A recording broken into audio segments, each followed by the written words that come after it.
नमस्कार मंडळी, कसे आहात? मजेत ना? मजेतच असाल, मी पण मजेत. चला, सरलाच किचनमध्ये आज आपण करत आहोत स्वीट कॉर्न रेसिपी. तर त्यासाठी इथे मी 1च चमचाभर तेल घातलेलं आहे, अगदी कमी. बर्नी मला धुवायला टाकायची होती आणि तेल पण मला मात्र कमी टाकायचं होतं. पण याला रिचनेस मात्र मी शेवटी देणार आहे, तो तुम्ही शेवटपर्यंत नक्की बघा काय टाकलेलं आहे. तर आता बघा, इथे घातले अर्धा चमचा जिरं, नंतर त्यात घातलेलं आहे 4-5 लसणाच्या पाकळ्या अशा ठेचलेल्या. गॅसची फ्लेम थोडीशी मिडियम करायची आणि परतवायचं. आता मध्ये मध्ये ना मला कोणी काही काही विचारत असतं, थोडंसं लक्ष पण तिकडे जातं बरं का माझं.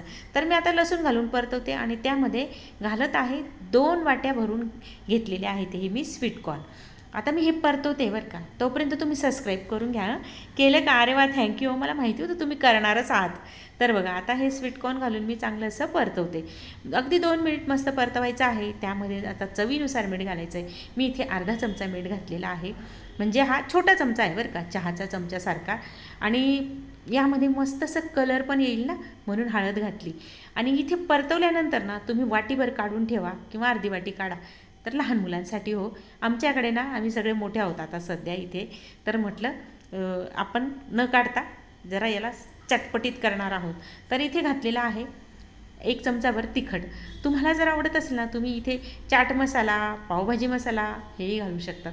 पण मला ना तिखटच घालायचं होतं, कारण आमच्या यांना ना, म्हणजे माझ्या यांना तिखट असं घातलेलं आवडतं. थोडं इतर मसाल्यांचा फ्लेवर खूप त्यांना आवडत नाही.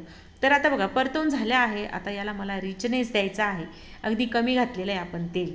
आणि ही ना अशी मस्त डाएट कॉन्शियस अशी मस्त ही रेसिपी होणार आहे.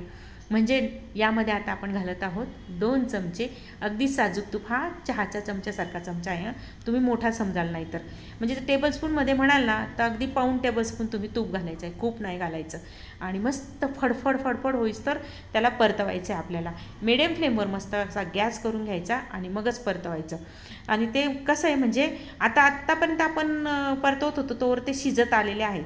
आणि जेव्हा आपण आता गॅस वाढवू ना, ते असे थोडेसे फुटल्यासारखे होतील, म्हणजे खालून त्याची स्किन थोडीशी अशी मस्त अशी सोनेरी रंगावर होईल. तर बघू शकता, इथे भांडे मात्र माझे झालेले ते मध्ये मध्ये येत आहेत, तुम्हाला दिसत आहेत असो. तर बघू शकता मस्त असा कलर झालेला आहे. आणि आता हे स्वीट कॉर्न मस्त खायला आपल्याला तयार झालेले आहेत. टिप टिप टिप टिप पाऊस येत आहे, कधी कधी रिमझिम पण येतो हो. टिप टिप म्हणण्यापेक्षा आता घरात बसून काय म्हणणार, याला टिप टिप म्हणणार किंवा रिमझिम म्हणणार. तर बघा, इथे मस्त असे परतवून झालेले स्वीट कॉर्न आपण एका डिशमध्ये खायला मस्त काढून घेऊया. गरमागरम स्वीट कॉर्न मी मात्र नाश्त्याला न करता जेवणाबरोबर केलेले आहेत, कारण नाश्ता आज आम्हाला करायचा नव्हता. तर स्वीट कॉर्न तयार झालेले एका डिशमध्ये काढून घेते. आणि आज आमच्या जेवणाचा मेनू काय आहे ते पण मी तुम्हाला दाखवणार आहे.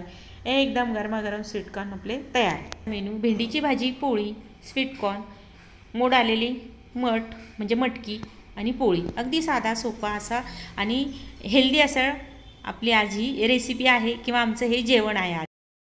चला या मंडळी जेवायला, या सगळ्यांनी जेवायला. साधासा छोटासा मेनू आहे. व्हिडिओ आवडला ना तर चॅनलला नवीन असेल सबस्क्राईब करायला मात्र विसरू नका. चला तर मग बाय.